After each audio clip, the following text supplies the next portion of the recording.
Well, U.S. President Barack Obama is sending up to 1,500 more soldiers to Iraq. The deployment nearly doubles the total number of American troops in the region.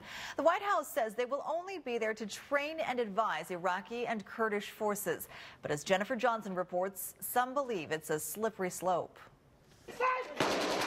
Almost 3 years after the U.S. pulled out of Iraq, President Obama has authorized a broad expansion of America's role in that war-torn country, doubling the size of U.S. troops there to about 3,000. One of the reasons why we think this is a good idea right now is because the Iraqi security forces have stiffened their spine and have gone on the offense and have shown that they've got good capabilities. But there's gaps. There's gaps in some of those capabilities, some of the enabling functions that they need a little help with and advice.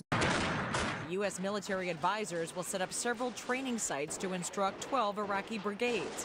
They'll target ISIS-controlled areas north of Baghdad and Anbar province, where Canadian jets bombed ISIS terrorists this week. But some Iraqi military leaders want U.S. troops on the front line. If these 1,500 men, if they are supporting us by artillery in the back of the, not in the front, but in the back, artillery support, heavy weapons support is okay. But it's only, if it's only for the training, it is nothing to train about. But it will be for training. U.S. troops will not be on the ground. Airstrikes from the U.S., Canada, and other allies will continue, but it'll be Iraqis engaging in battle. Some military analysts are skeptical that will last. Anybody who thinks that being an advisor keeps you away from combat is just kidding himself.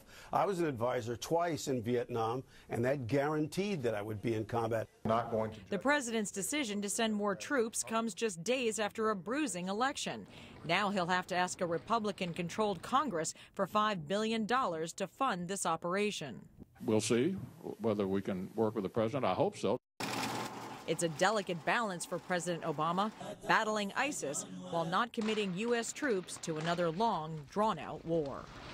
Jennifer Johnson, Global News, Washington.